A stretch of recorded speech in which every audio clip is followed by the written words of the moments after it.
안녕하세요. 오늘의 주요 뉴스를 스케치해드리는 HTC 뉴스캐치의 타프로입니다. 6월 19일 목요일, 오늘도 거품없이 신속하게 오늘의 미국 뉴스를 스케치해드리겠습니다. 먼저 헤드라인입니다. 2033년부터 사회보장 혜택이 줄어들 수 있다는 경고가 나왔습니다. 트럼프 대통령이 이란 공습을 검토하면서 중동 지역의 긴장이 높아지고 있습니다.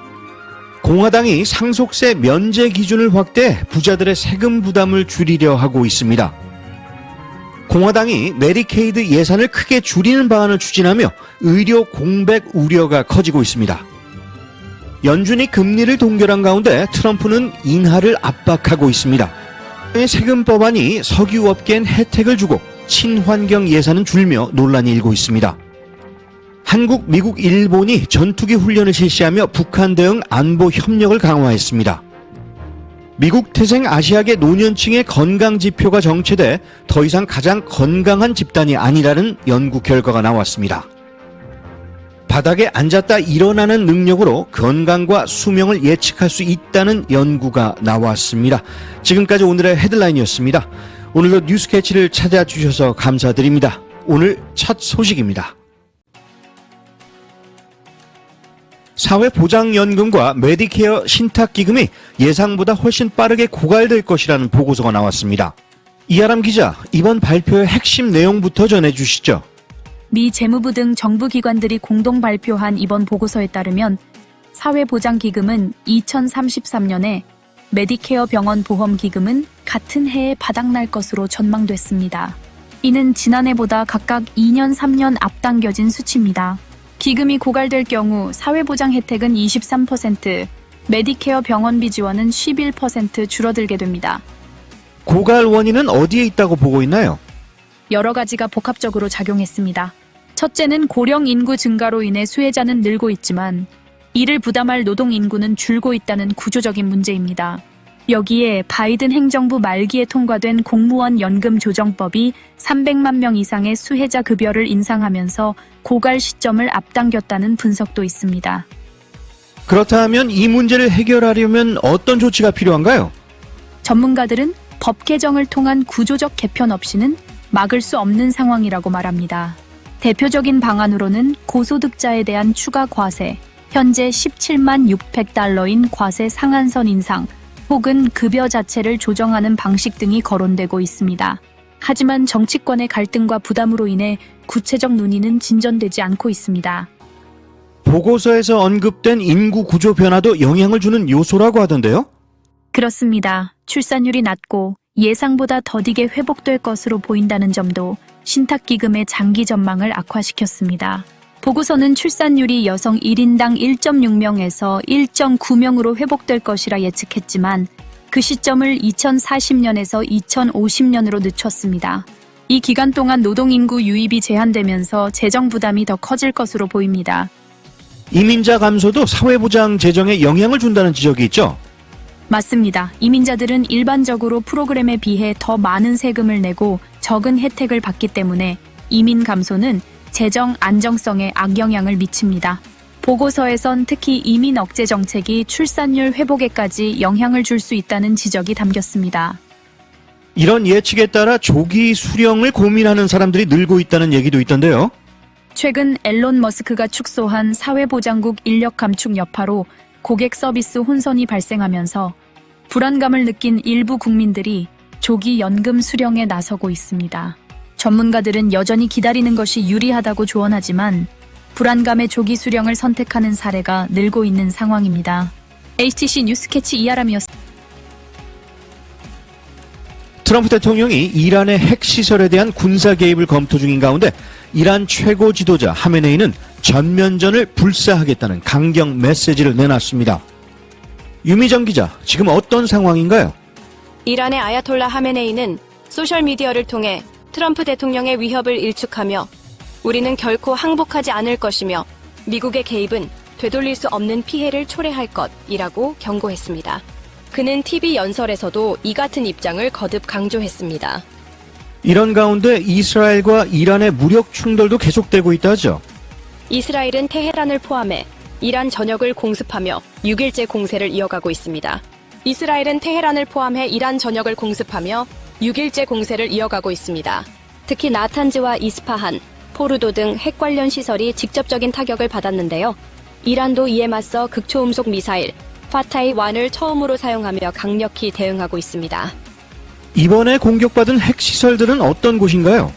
우선 나탄즈는 지상과 지하에 걸쳐 우라늄을 농축하는 주요 시설로 무기급에 가까운 농도까지 정제 가능해 핵무기 개발의 핵심 거점으로 꼽힙니다.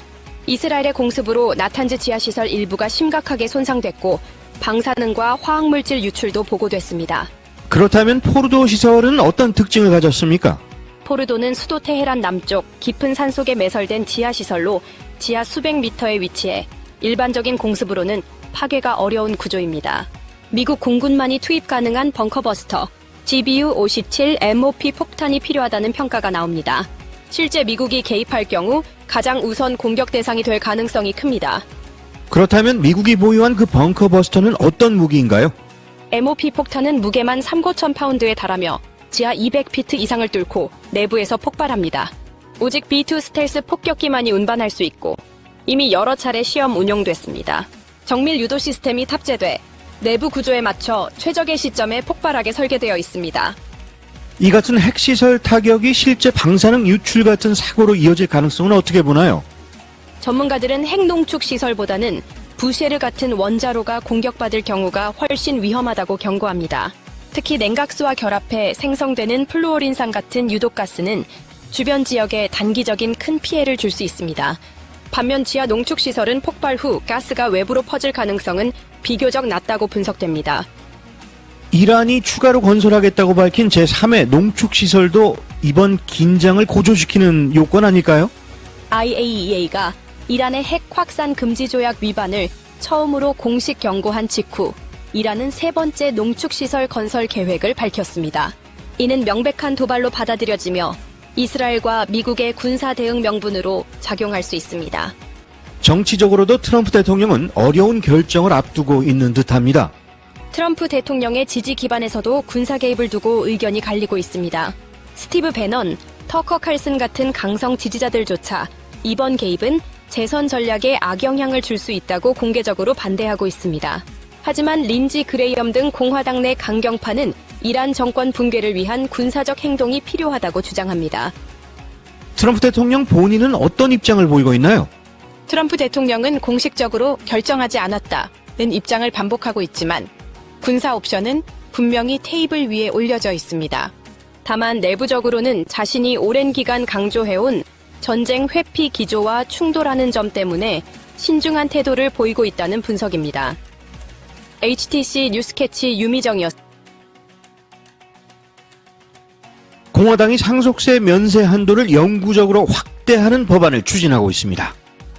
현재는 개인 1,399만 달러, 부부 2,998만 달러 이상의 상속분만 과세 대상이지만 내년부터 이를 각각 1,500만 달러, 3,000만 달러로 인상하고 향후 물가에 따라 자동 조정하는 내용이 포함됐습니다.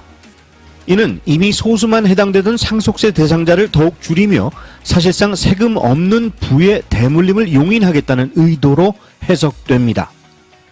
전문가들은 상속세가 양극화 속도를 늦추는 유일한 제도인데도 점차 무력화되고 있다고 우려하고 있습니다. 상원 공화당이 트럼프 대통령의 재정 계획을 뒷받침하기 위해 메디케이드 예산을 대폭 삭감하는 법안을 추진 중입니다. 이 법안은 향후 1,000만 명 가까운 가입자 감소를 초래할 수 있으며 특히 농촌 지역 병원들의 막대한 타격을 줄 전망입니다. 의료 공급자에 부과하는 세금 상한을 낮추고 병원 지원을 줄이는 조치가 포함되어 있어 일부 병원은 소아과 산부인과 진료 축소, 폐쇄, 정리해고까지 검토 중입니다. 보건 전문가들과 병원협회는 취약계층이 더 큰 의료 공백에 직면할 것이라면서 강하게 반발하고 있습니다. 연준이 기준금리를 4.25%에서 4.5%로 동결하며 올해 두 차례 인하 가능성은 유지했지만 내부적으로는 금리 인하의 회의적인 기류도 커지고 있습니다. 트럼프 대통령은 파월 의장을 멍청이라며 연일 압박하고 있지만 연준은 무분별한 금리 조정이 자칫 인플레이션을 자극할 수 있다고 경고하고 있습니다. 연준은 현재 경제가 견조하지만 트럼프의 관세 정책이 공급망과 투자 심리를 흔들며 물가와 성장률 모두에 불확실성을 던지고 있다고 진단했습니다. 공화당 상원은 석유 기업을 위한 세금 감면과 탄소 포집 보조금을 포함한 세금 법안을 추진 중입니다. 이 법안은 친환경 에너지 예산을 대폭 삭감하고 탄소를 뽑아내 석유 생산을 늘리는 기업에 수십억 달러의 혜택을 제공합니다. 옥시덴털 등 대형 석유 기업이 트럼프 대통령에게 직접 로비한 결과라는 비판도 나옵니다. 반면 풍력, 태양광, 전기차 지원은 대폭 줄어들어 기후 위기 대응에 역행하는 법안이라는 비판이 환경단체에서 쏟아지고 있습니다. 한국, 미국, 일본이 어제 제주 남방 공해상에서 전투기 연합 공중훈련을 실시했습니다. 이재명 정부 출범 이후 처음 열린 이번 훈련에는 한국 F-15K, 미군 F-16, 일본 F-2 전투기가 참여했습니다.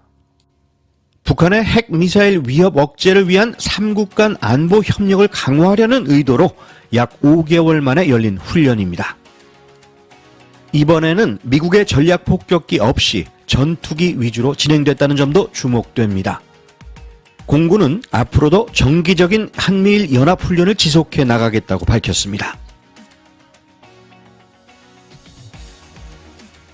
20년 전까지만 해도 가장 건강한 노년층으로 평가받던 미국 태생 아시아계 미국인들이 이제는 비히스패닉계 백인보다도 건강 지표가 낮다는 연구 결과가 나왔습니다.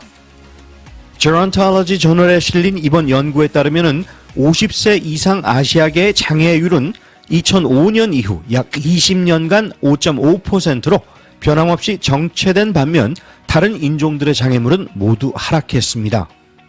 이는 사회 경제적 불평등과 인종차별, 교육 격차 같은 구조적 요인이 건강에도 영향을 미친 결과로 전문가들은 아시아계 노년층을 위한 맞춤형 정책이 시급하다고 지적합니다.